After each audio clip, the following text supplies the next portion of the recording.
Life systems failure. Well, greetings YouTube, LMS Tactical here. Man, am I pissed off. What else was new? I know. Hang on a second. Yesterday, I made a video that was rather lengthy. And when I got home to check it out and edit it, it turned out I was holding the camera and the air conditioner was on. And all you could hear was this loud air conditioner. I mean, so I felt pretty much like an idiot. That was a waste of time. So now I'm going to sweat my ass off with no air conditioner. Just for you folks. Now I know what you're thinking. I can read your mind. You're thinking, there's something different about LMS. Something that I can't quite put my finger on, but I like it. You guys need a hint? I took my beard off and my little mustache, my goatee. Do I make you sexy, baby? Do I make you randy? Anyways, the video was, and the new one's going to be about, hopefully I can, recapture the momentum I had yesterday. Carrying concealed weapons, we've talked about it many times. I know that some of you do carry, some of you don't carry, some of you will carry, some of you won't carry. I'm talking about those that do or will. With everything going on in the world today, let's face it, there's always been a lot of crime, but things are changing rapidly. And I just wonder, how many of you carry every single day? And if not, why is it? Now, I understand if you work at a place where, you got to get searched when you go in, and you're not allowed to carry weapons on the premises, whatever. But if that's your situation, do you carry when you can? And for those of you that don't work in a place like that restricts your Second Amendment, do you carry every day? And again, if not, why? Why not? Now, those that are considering carrying weapons or do so periodically will know, those that do will understand what I'm getting ready to say. Carrying a weapon is, for the most part, a hassle. It's very uncomfortable.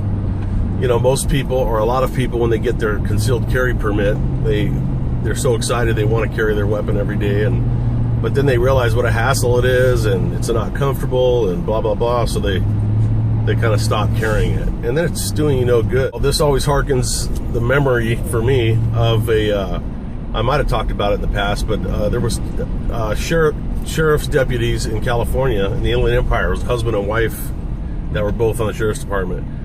And the wife's sister owned a nail salon. So they went over there one day to visit the wife's sister. It was in a nice place. They both left their weapons in the trunk of their car. And of course, Murphy's Law, that's when the 2 or 3 assholes decided to come in and rob the place. They got everybody laid on the floor. And when they're going through wallets, of course, they see the dude's badge and then the woman too. And they why you would carry police ID and not a weapon is beyond me. But as they're laying on the floor, one of these guys he said to the chick, he said, you're lucky for you we don't kill bitches. And then he blew her husband away, shot him in the head. While their 2 functioning, weapons were safe and secure in the trunk of their vehicle, doing nobody any good. That's sad and tragic, but hopefully that's the point was made. Now, I submit to you that just like you probably don't remember exactly the moment, unless you think about it, grabbing your keys in your wallet or your purse today, that's muscle memory. It's built in. You generally put your keys in your wallet and your watch, wherever, in the same spot every day. And then when you're leaving the house, it's just an auto reflex, man. You get in the car and you've got your wallet and your watch is on, and you got your purse, whatever. Well, when you carry a weapon long enough, and I've been carrying for over 30 plus years, I'm here to tell you that it becomes the same type of muscle memory. Like, for example, I am carrying a weapon now, and I'm aware of it this moment because we're talking about it. I can feel it just underneath my third love handle, which is a good weapons retention system if you happen to be overweight like me. Nobody could get my weapon off of me. In fact, I have to arch back at 45 degrees and then slide the weapon out. The hell's honking? You honking at me? But so, you know, once I stop talking about it, I won't be aware of it anymore, because it's just exactly like wearing a watch to me, or you know, any other thing that I carry every day. So what do you guys that do carry every day, what do you have to suggest to these people that don't, or people that are considering a concealed weapon? Look, I just heard on the news, not to be like a major rumor, I'm not going to get into the politics of you know, all the potentials for false flag and blah, blah, blah. But apparently ISIS is making, you know, another threat where they want to basically kill Westerners wherever they are, behead them at home here. Look what just happened in Australia, you know? I mean, they were going to kidnap people or accost people on the street and do public beheadings. Well, that shit's going to happen. You know it, I know it, we all know it. The religion of peace is going to express itself one way or the other. And how would you like to be walking your dog or you know, pulling up to your driveway and have a couple of fucking you know, bearded assholes pop up with a fucking machete or a knife or some shit? You know, you got to be able to defend yourself, whether it's against that threat or the more likely occurrence of just some everyday thug. You know, you've got to not only carry it, you've got to know where it is. You've got to know how to get it out and get it operational faster than the asshole can get his shit operational. We've talked about diversions, lag time, getting the asshole to say something as you're, you know, making your moves to terminate his actions. You know, so like, for example, I can tell you that in the winter, it's a lot easier. Speaking of carrying weapons and discomfort, it's easier to carry a big weapon in the winter for me, I find, because, you know, you have a jacket on, it's cold, and you can, you know, carry a shoulder holster or, you know, whatever. In the summer months, when you're wearing, you know, shorts and flip-flops, it's a little bit of a bitch. And I've talked to you before about, you know, I scale down. I carry a 5-shot 38. I will say, as far as small weapons go, and this is just my own recommendation from my own experiences and things that I've seen personally, I would absolutely not go any lower caliber than a 9mm. 9mm are not that effective either. But you don't want to get into this 380 auto or these 22 fucking little, you know, pistols, because I'm telling you, those things will almost always jam on you when you need them. There's not enough power in those fucking in those cases, in those shells, to, you know, to work the slide on a weapon, especially if it's been sitting there collecting dust bunnies for, you know, 6 months since you've cleaned it. You know, you can't go wrong with a 38 caliber revolver.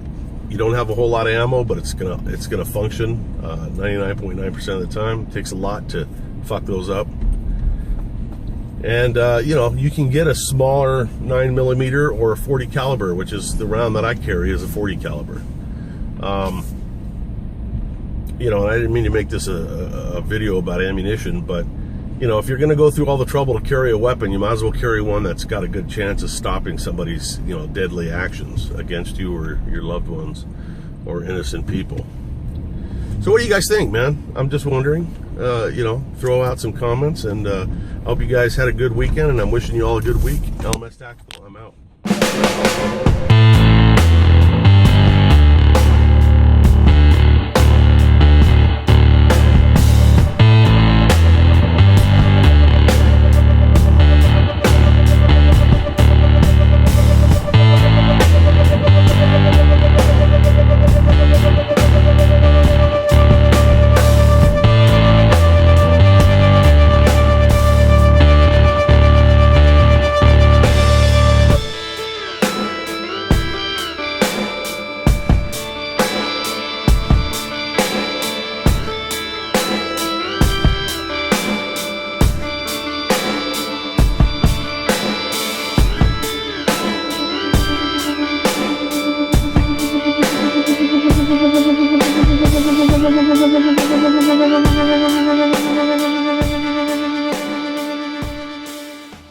Sometimes starting a fire is the hardest part of the program when you're talking about survival.